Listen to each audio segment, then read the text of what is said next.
Pozdrav dragi prijatelji, dobrodošli na kanal Kristalna kuhinja i naš novi video.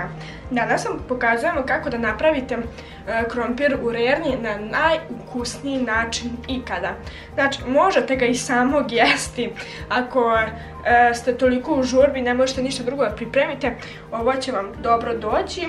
Tako da, evo, ovdje imam krompir, začin za piletinu, imam malo vegete, bit će mi potrebno maslinovo ulje, so i ništa više. Možda malo bibera da dodate, to sve po ukusu, začine naravno. Ovdje imamo oko pola kilograma krompira i njega ću iseći na četvrtine.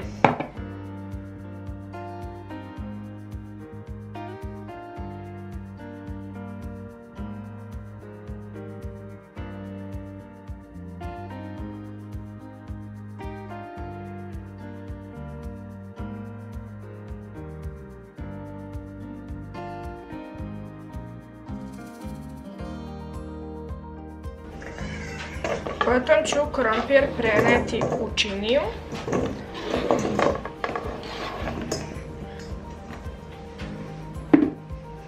Dodat ću ovako jednu i po kašiku vegete, ne treba više.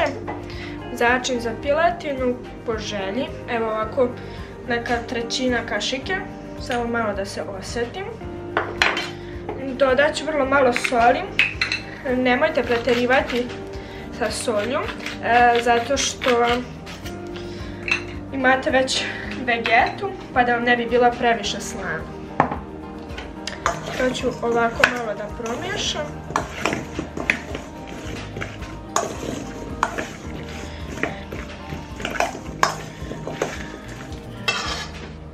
Zaboravila sam da kažem da ću dodati i crvene paprike, pola kašičice male.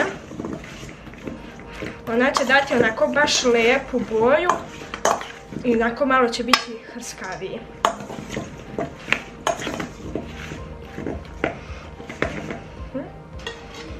Potom dodajem za kraj maslinovo ulje.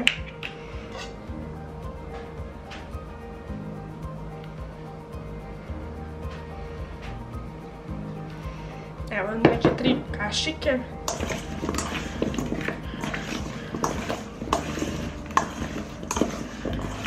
Umjesto maslinovog ulja naravno da možete dodati i suncokretovo, nego po meni je malo više ukusnije, a mogu reći i zdravije sa maslinovim.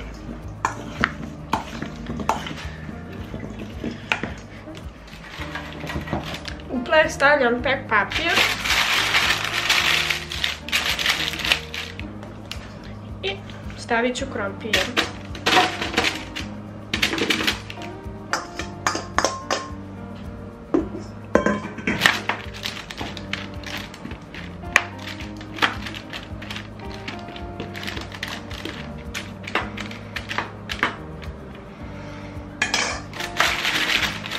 I potom stavljam da se peče nekih 20 minuta na 200-250 stepeni, sve zavisi koliko vam je jaka rerna. Ako vam je jaka dosta, onda bolje da stavite na 200 stepeni. Opet vi to najbolje znate kakva je vaša rerna. Vidimo se kada budu gotovi. I evo kako izgledaju krompirići. Preukusni su i prelepo mirišu. Nadam se da vam se video svidio. Ako jeste, da ga lajkujte, komentarišite i prijavite se na naš kanal. Možete vidjeti kako su mekani krompirići. Pogledajte kako viljuška prolazi kroz iste. Znači, unutra su baš mekani, a ovaj ukus, odnosno ovi začini, daće im jedan božanstven ukus. Vidimo se u sljedećem videu. Ćao!